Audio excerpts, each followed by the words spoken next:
Hallelujah. तो आप सभी विषय पर बने हुए हो कि सप्ताह भर के व्यस्त जीवन ने आपके जहन से विषय को भटका दिया है। बताइए किस वचन पर हम बात कर रहे हैं? नहीं, याबेस की दुआ तो सबको टाइटल मालूम है, अब वचन क्या बताऊं? बिना ऐसे कोई बता सकता है? First chronicles. Yes, good. ये अच्छा है कि आप लोगों को कम से कम वो हिस्सा तो एकदम से ध्यान में आ गया। निकालिए जल्दी से पहला इतिहास 4 अध्याय 9 और 10। याबेस अपने भाइयों से अधिक प्रतिष्ठित हुआ और उसकी माता ने यह कहकर उसका नाम याबेस रखा, मैंने इसे पीड़ित होकर उत्पन्न किया। याबेस ने इज़राइल के परमेश्वर को यह कहकर पुकारा, भला होता कि तू मुझे सचमुच की आशीष देता और मेरा देश बड़ा था और तेरा हाथ मेरे साथ रहता और तू मुझे बुराई से ऐसा बचा रखता कि मैं उससे पीड़ित न होता। और जो कुछ उसने मांगा वह परमेश्वर ने उसे दिया। और जो कुछ याबेस ने मांगा परमेश्वर ने याबेस को दिया। तो जो कुछ भी हम मांगते हैं क्या हमको मिलता है ना? कुछ कुछ मिलता है, कुछ कुछ नहीं भी मिलता है। लेकिन यहां पर याबेस ने जो मांगा, बाइबल बताती है कि याबेस को मिला है।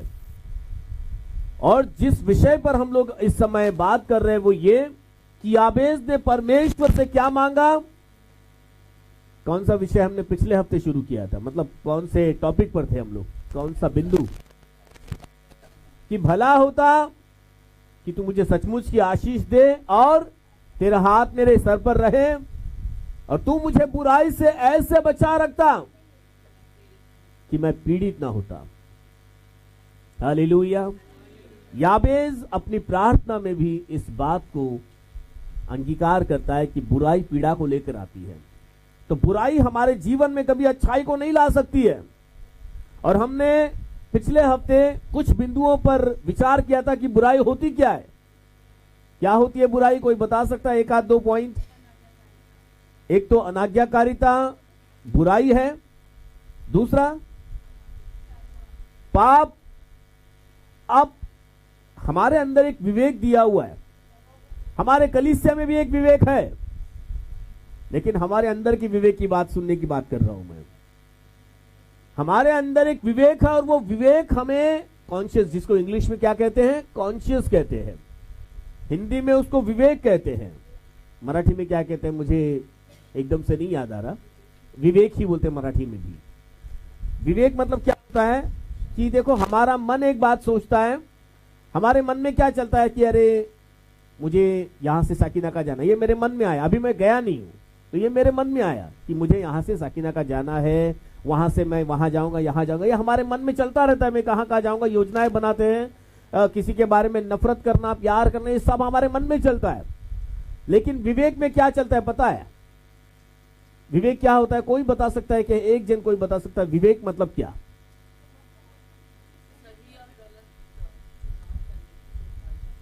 जो सही या गलत इसके बीच का चुनाव भी करना वो हमारे मन में आता है एक्चुअली, लेकिन सही या गलत है वो हमारे विवेक में आता है। जैसे कि एक सिगरेट पीने वाले को आप जाकर, आप सिगरेट लेने वाले को जब वो सिगरेट लेता है, वो लेते वक्त इसको मालूम रहता है ये सिगरेट पीना अच्छा नहीं है। उसके विवेक के अंदर ये होता है, उसके मन में नहीं आता ये अच्छा नहीं है, लेकिन ये उसके विवेक में होता है, उसके कॉन्शियस में होता है कि ये अच्छा नहीं है। अब जब गाली गलौज करने वाला भले कितना ही जोरदार गाली गलौज कर रहा होगा, लेकिन उसके विवेक में उसको मालूम होगा ये अच्छा नहीं है। चोरी करने वाला चोरी करता होगा, बड़ा माहिर होगा चोरी करने में, लेकिन चोरी करने पर भी उसके विवेक में उसको एक बात मालूम है ये अच्छा नहीं है, ये सही नहीं है, ये पाप है। वैसे ही जब हम अच्छे काम करते हैं, किसी को हमने मदद कर दी, किसी की है ना, कुछ अच्छे काम आप करते हो तो आपके विवेक में आता है वो क्या, मैंने अच्छा किया, ये सही किया, ये अच्छा है, ये होना चाहिए। समझ रहे आप लोग? मन के और विवेक के बीच का अंतर यह है कि विवेक जो है आपके अंदर पहले से ही आपको मालूम होता है वो कि ये सही है या गलत है। बराबर है? तो हम अब उस विषय को चालू करते हैं कि जहां पर याबेस ने परमेश्वर के सामने ये मांगा कि अच्छा हो कि मैं बुराई से बचा रहूं ताकि मैं पीड़ित ना हो जाऊं। और हमने देखा कि बुराई कभी भी अच्छे परिणाम को लेकर नहीं आएगी, बुरे ही परिणाम को लेकर आएगी। और इस 2 हफ्ते से हम बुराई की उस गहराई को जानने की कोशिश करेंगे कि बुराई क्या है। सबसे पहले हमने देखा बुराई परमेश्वर के सामने अनाज्ञाकारिता एक बुराई है। भलाई करने के बारे में जानते हुए भी भलाई ना करना यह भी एक बुराई है। क्या मैंने ज्यादा फास्ट बोल दिया क्या? लिखा है यदि तुम भलाई करना जानते हो और फिर भी अगर नहीं करते हो तब वो क्या है? वो बुराई है। मतलब आपको सही कार्य करने के बारे में निर्देशन मिला हुआ है, आपको वचन भी मालूम है, आप परमेश्वर का संदेश भी सुनते हो, लेकिन फिर भी आप वैसा करते नहीं हो जैसा करने को कहा गया है। बहुत ही गंभीर बात है जो इस सुबह के समय, पिछले रविवार को भी आपको बताया गया था, आज भी बता रहा हूं कि हम लोग यहां पर सुबह 8 बजे आ रहे हैं, 10:30 बजे यहां से निकल रहे हैं।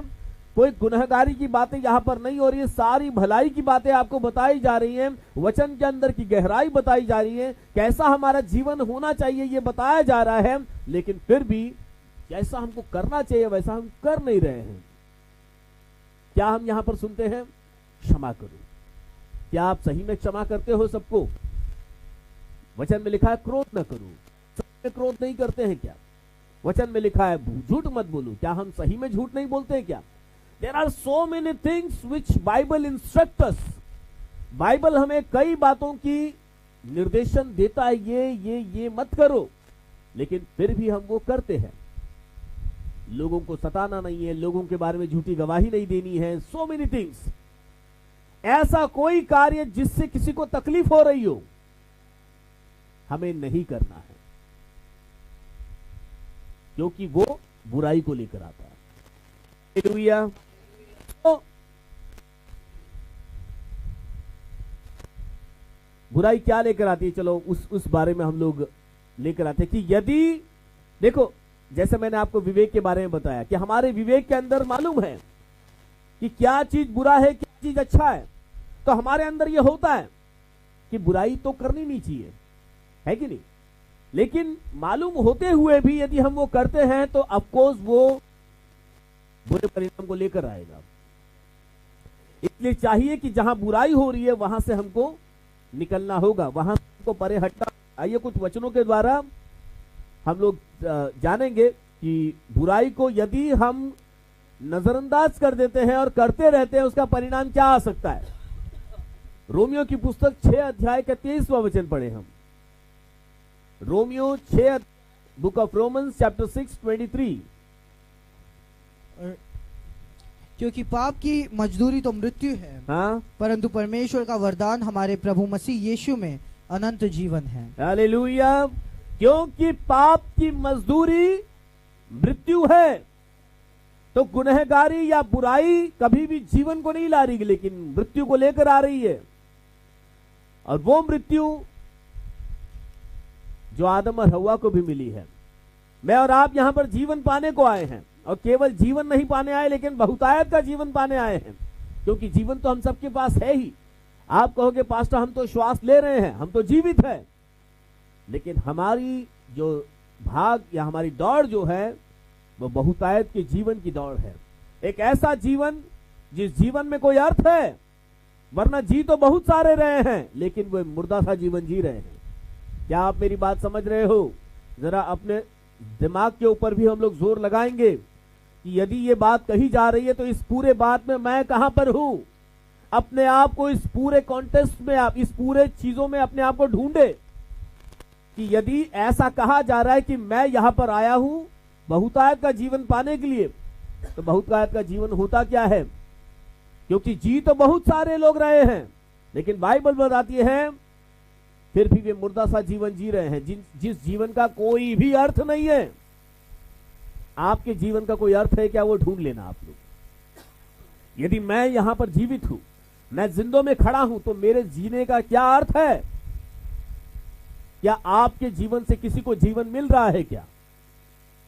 अपने सुबह से लेकर शाम तक की दिनचर्या को कैलकुलेट करें।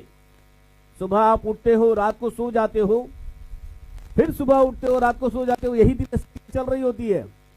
लेकिन इस पूरे समय के अंदर आपके जीवन से किसी और को जीवन मिल रहा है क्या? वो बहुतायत का जीवन है। वो बोलते ना, संतोष उमड़ रहा है, संतोष भी उमड़ रहा है और उस संतोष में जीवन उमड़ रहा है। वो जीवन उमड़ेगा जब आप कहीं पर जाओगे तो आप में से किसी को जीवन मिलेगा। कोई मुर्दा सा जीवन जी रहा है, लेकिन आपके अंदर की बहुतायत की जीवन जो है उसे एक अद्भुत जीवन दे पाएगा।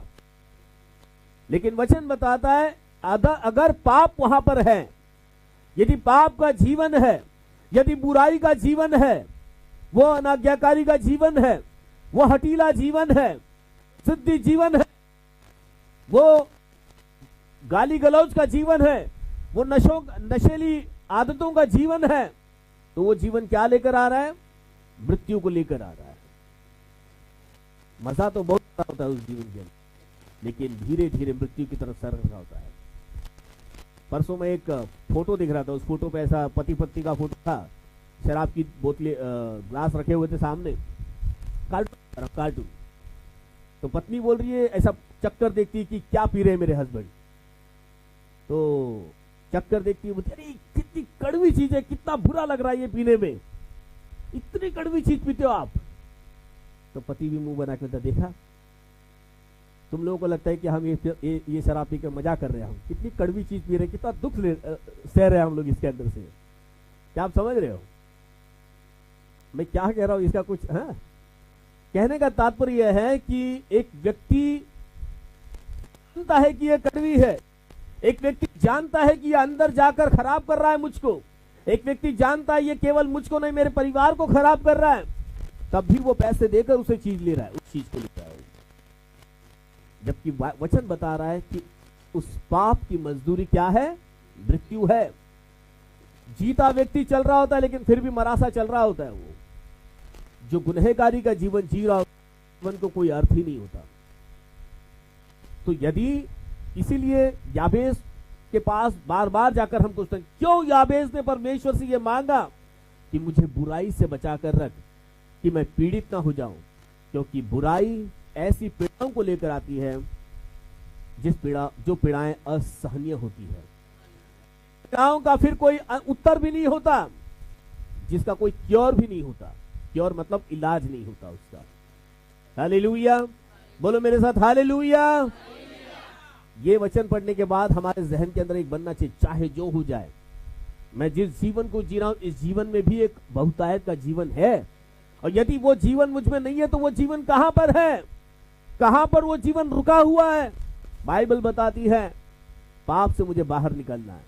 यदि पाप से मैं बाहर निकलूंगा तो पाप के दंड से बचूंगा, उस दर्द से बचूंगा, उस मृत्यु दंड से बचूंगा मैं। नीति वचन 5 अध्याय का 22 वचन क्या लिखता है कि बुराई और क्या चीज को लेकर आती है?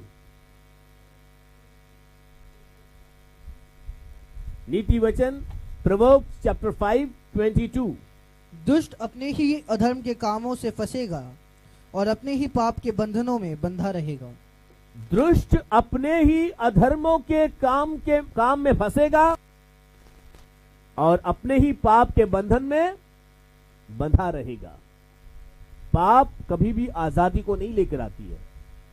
पाप क्या लेकर आती है? बंधन को लेकर आती है। यदि अपने जीवन में हम बंधन का अनुभव कर रहे, कई लोग अपने जीवन में बंधा हुआ अनुभव करते हैं, वे आजाद नहीं हो पा रहे, लेकिन फिर भी साल में 2 बार आजादी के गीत सुन रहे होते हैं। कभी 26 जनवरी को, 15 अगस्त को, और कभी कभी कलीसिया में भी आजादी के बारे में बोले तो थोड़ा अच्छा लगता है कि आज आजादी के बारे में बोला गया, लेकिन आजाद नहीं है हम। इन सो मेनी थिंग्स, कई बातों में हम बंधे हुए हैं। क्या मैं सही बोल रहा हूं? क्या बंधे हुए है कि नहीं? मैं अभी एक एक चीज की लिस्ट नहीं बताना चाहता हूं। कई तो कर्जों के बंधन में बंधे हैं, कई तो बीमारी के बंधन में बंधे हैं, कई लाचारी के बंधन में, ऐसे सो मेनी बॉन्डेजेस देयर, कई ऐसे बंधन है।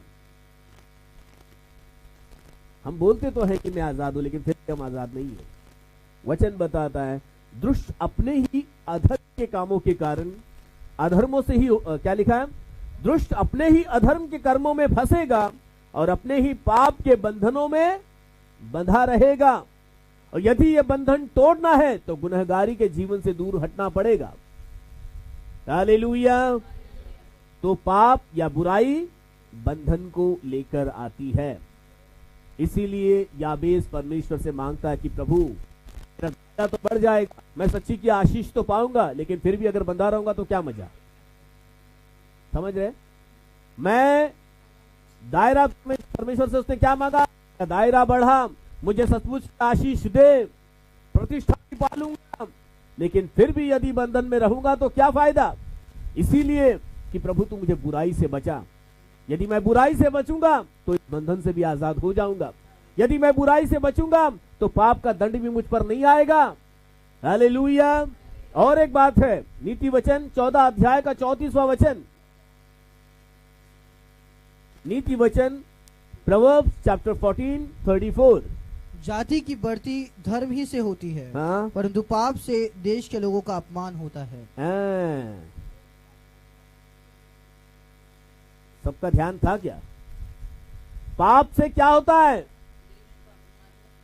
देश का अपमान होता है। अगर देश में पाप है तो, यदि हम में पाप है तो हमारा अपमान होगा।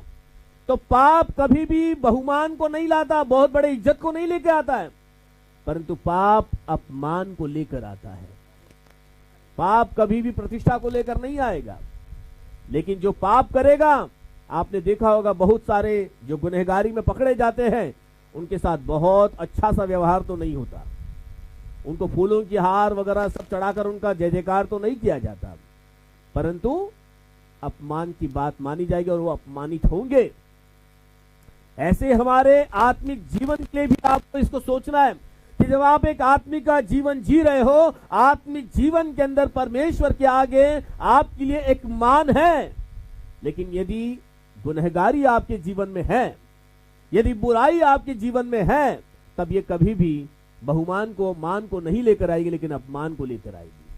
वचन फिर से एक बार पढ़ें कि जाति की बढ़ती धर्म ही से होती है। धर्म से मतलब धार्मिकता से होती है।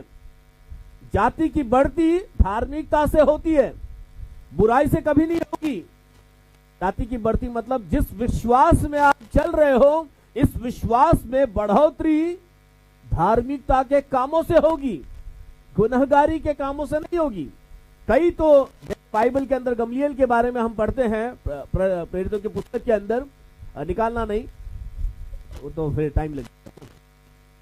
बाइबल के अंदर जब चेले सेवकाई कर रहे थे, ध्यान है सबका यहाँ पर, प्रेरितों के पुस्तक के अंदर चेले जगह जगह जाकर प्रचार करते, यीशु मसीह का संदेश देते। उस समय के फरीसी लोग चिंतित हो गए, क्या अरे ये लोग लोगों को जाकर यीशु मसीह के बारे में बता रहे हैं। और जब वो यीशु मसीह पे विश्वास करते थे, बपतिस्मा लेते थे, वो आराधनालय जाना बंद कर देते थे। वो लोग बाद में घरों में प्रार्थना करते थे। समझ रहे मेरी बात को? घरों में प्रार्थना इसलिए क्योंकि जहां सच्ची आराधना होती है, जहां सच्चा प्रचार किया जाता है, वहीं जाएंगे, फिर चाहे वो घर में क्यों ना हो। तो वो लोग वहां जाने लग गए। तो फरीसी लोग सब चिंतित हो गए, अरे इतने सारे लोग अगर आराधनालय में आना बंद हो जाएंगे तो फिर इतने बड़े आराधनालय का क्या मतलब होगा। तो वो चिंता में थे हमेशा। इसलिए वो सोचते थे कि इन लोगों को मारा जाए, पकड़ा जाए इनको, और क्योंकि ये लोग बहुत लोगों को अपने साथ कर ले रहे हैं, तो इनको पकड़कर जेल में डाल दो, उनको कैद खाने में डाल दो, उनको मार दो। तो गमलीएल वहां पर उसके सामने आया, कहा देखो तुम इनको हाथ मत लगाओ, क्योंकि इससे पहले फला आया, अपने आप को बड़ा करना चाहा, लेकिन वे अपने ही कामों के अंदर क्या हो गए, कम हो गए। वो बहुत बड़ा होना चाहते थे लेकिन बड़े हुए नहीं, अपने ही कामों में खत्म हो गए। लेकिन आप सोच लो, यदि ये लोग सच में परमेश्वर की ओर से होंगे तो हम परमेश्वर से लड़ने वाले बन जाएंगे। परमेश्वर की ओर से होंगे तो ये बढ़ते जाएंगे, ये घटेंगे नहीं। तो इनको हाथ, लेकिन अगर परमेश्वर की ओर से नहीं होंगे तो क्या हो जाएगा, वो अपने आप ही खत्म हो जाएंगे।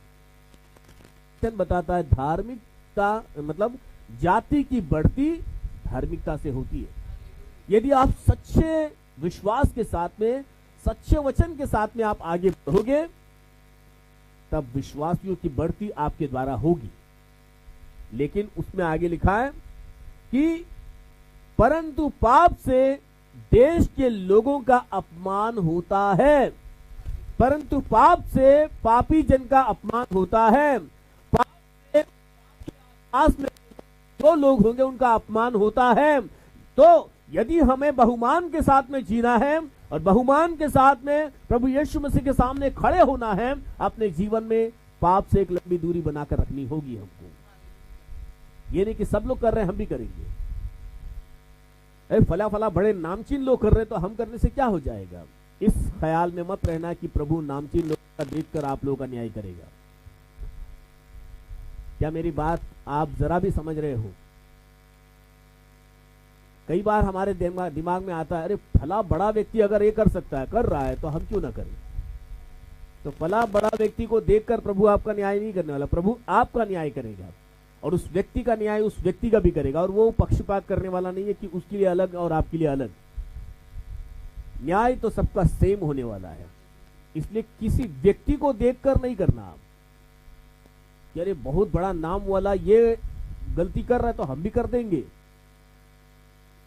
मैं क्या करना बाइबल के अनुसार है कि नहीं, वो देखना बहुत जरूरी है। ठीक है, तीसरा वचन पढ़ेंगे, भजन संहिता 38 का 3, Psalms 38:3।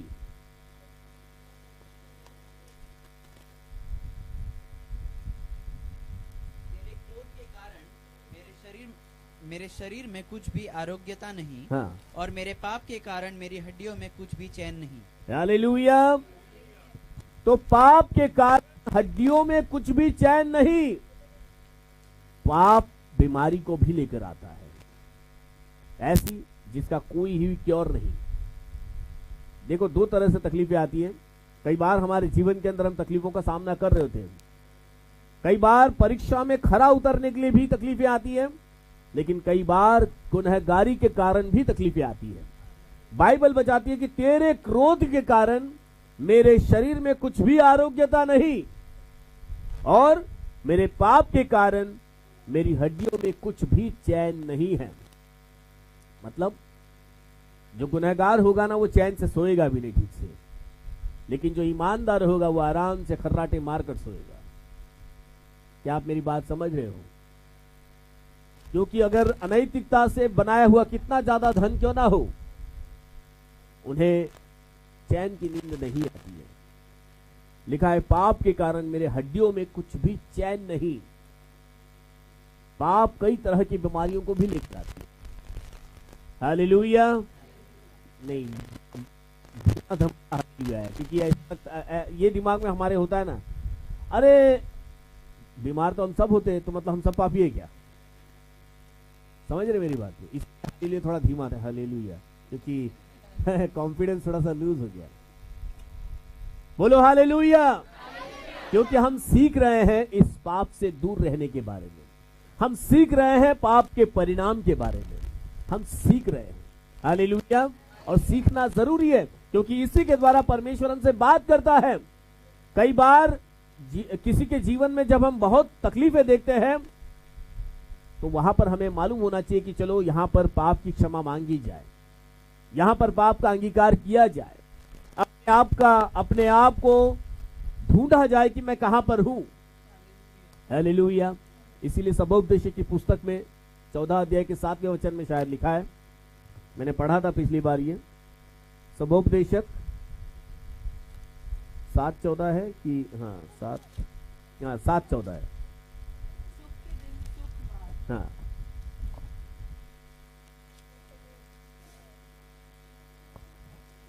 सुख के दिन सुख मान और दुख के दिन सोच, क्योंकि परमेश्वर ने दोनों को एक ही संग रखा है। बस लिखा है, सुख के दिन सुख मान और दुख के दिन सोच। मतलब क्या है? जब ऐसे परिस्थिति में मैं और आप पढ़ते हैं, तो हमें अपने आप को उस जगह पर ढूंढना पड़ेगा कि मैं कहां पर हूं। क्या मुझसे कोई गलती हुई है? क्या कोई गुनाह मुझसे हो गया है? क्या इसमें कोई बुरा नहीं है। अपने आप को उस गुनहगारी से बाहर निकालने के लिए यत्न करें, क्योंकि हम सब मनुष्य हैं। हालेलुया। वचन बताता, तेरे क्रोध के कारण मेरे शरीर में कुछ भी आरोग्यता नहीं। और मेरे पाप के कारण मेरे हड्डियों में कुछ भी चैन नहीं है। तो यदि बुराई हमारे जीवन में है तो बुराई बीमारी को लेकर आती है, बुराई दर्द को लेकर आती है। इसलिए याबेस भी कहता है कि मुझे बुराई से बचा कर रख ताकि मैं पीड़ाओं से बचूं, मुझे पीड़ा ना होने पाए। क्या आप मेरी बात समझ रहे हो? बुराई से दूर रहे। जो जो बात बुरी है, जो जो बात हम लोगों से कहते हैं ये बात बुरी है, या जो बात हमारे विवेक के अंदर आती है कि ये बात बुरी है, तो इस बात से हमें क्या होना है? उस बात को करना है, उस बात से हमें दूर रहना है। यूहन्ना 5 अध्याय का 14 वचन।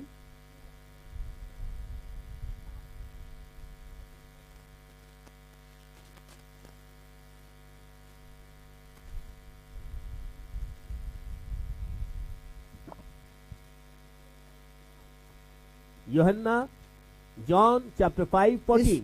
इन बातों के बाद वह यीशु को मंदिर में मिला। एक मिनट। जो जो बातें अभी तक आपको पाप के बारे में बताई गई, गुनाहों के बारे में बताई गई कि गुनाह क्या क्या परिणाम को लेकर आते हैं, वचन बताता है इन बातों के बाद वह यीशु को मंदिर में मिला। यीशु ने उससे कहा, इस व्यक्ति से यीशु ने कहा, देख तू चंगा हो गया है, तू अब चंगा हो गया है, फिर से पाप मत करना। अब फिर से पाप मत करना। ऐसा न हो कि इससे कोई भारी विपत्ति तुझ पर आ पड़े। हालेलुया। देखो, परमेश्वर हमें चेतावनी देते हैं, हम सब के लिए है ये। इन बातों के बाद यीशु मसीह इस व्यक्ति को मंदिर में मिला और कहा कि देख तू तो चंगा हो गया है। हम सबको परमेश्वर ने एक मौका दिया है।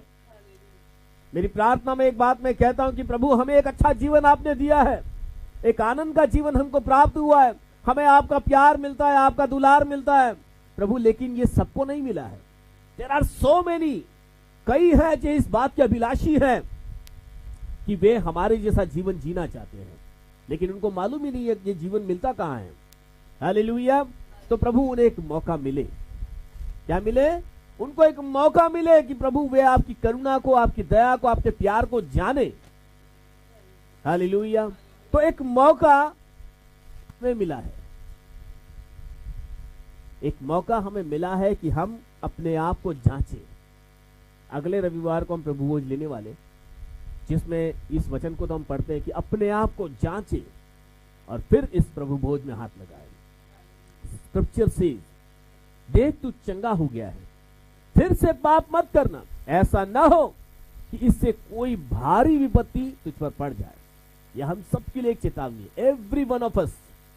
तो प्रभु ने आज हमको यहां पर उस खुरे से खींच कर यहां पर लाए हैं। कहां से? उस दलदल में से खींच कर हमको लाए हैं, उस अंधेरे में से खींच कर यहां पर लाए हैं। इसलिए नहीं कि हम फिर जाकर उस अंधेरे में गिर जाए, फिर जाकर उस दलदल में फंस जाए।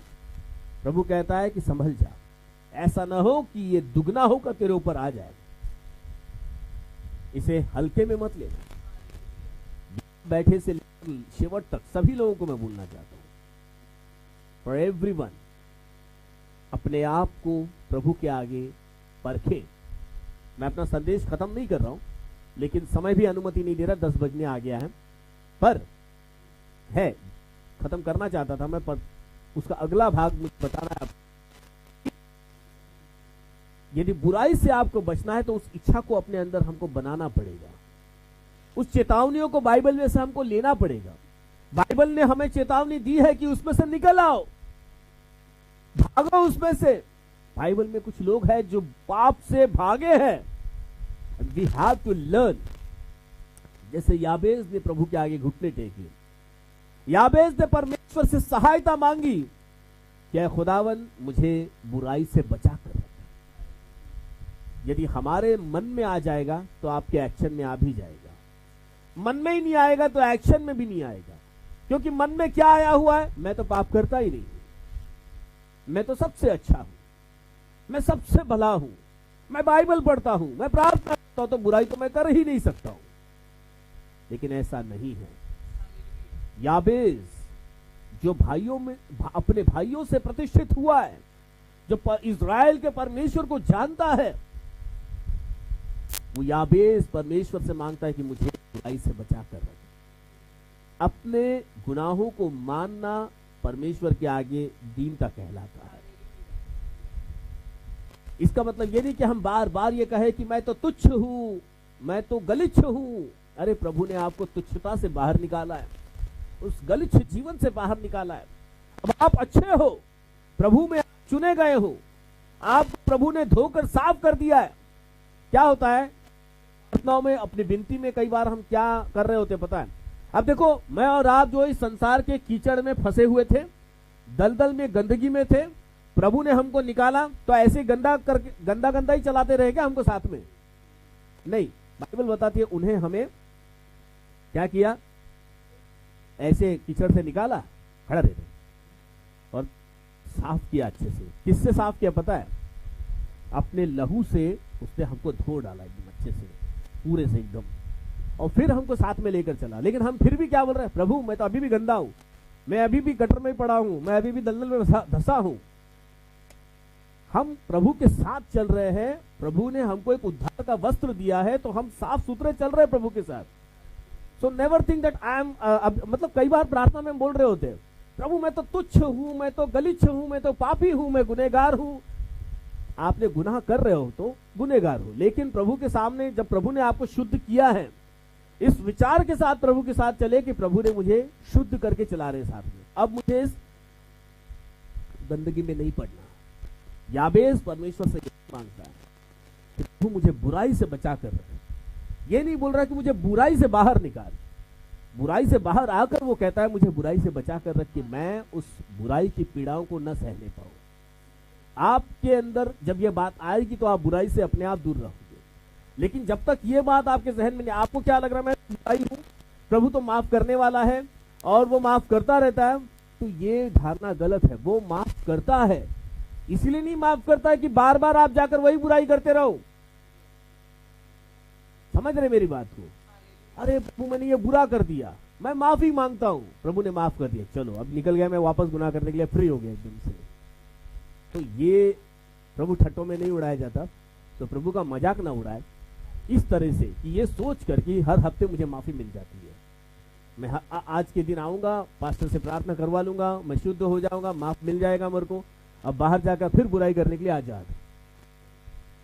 कुछ जगह पे ये सिखाया भी जाता है कि आप करो, जितना गुनाह करना है करो, प्रभु माफ करता है, तो सारे गुनाह करने के लिए फ्री होते हो। पास्टर लेके, पास्टर भी क्या बोले पता नहीं, सभी लोग उस चीज में लगे रहते हैं कि चलो गुनाह करेंगे, अगले हफ्ते आएंगे, उनसे माफी मांगेंगे, प्रभु माफ कर देगा। तो ऐसा बाइबल नहीं बताती है। बुराई पीड़ा को लेकर आती है, पीड़ाओं से बचने उसे मांगे, आपके हृदय के अंदर इस बोझ को लेकर आए कि प्रभु मैं इस बुराई से हमेशा दूर रहूं, जिस बुराई से आपने मुझको निकाला है। आपका एक जीवन था जो बुराई में जी रहे थे, आपकी पहचान एक अलग थी, वहां आपकी बोली भाषा अलग थी, आपके विचार अलग थे, लेकिन यहां पर जब आप आए हो, के वचन से आपके विचार धो दिए गए हैं, आपके विचारों में परिवर्तन आना चाहिए। अब प्रभु मैं इस गुनहगारी में फिर कभी नहीं जाऊंगा। ध्यान भटक गया सबका। ये तो सरप्राइज होना चाहिए था, ये सबके सामने आ गया। चलो कोई बात नहीं, बोलो मेरे साथ हालेलुया, बोलो हालेलुया, फिर से एक बार बोले हालेलुया। खड़े हो जाएंगे हम लोग।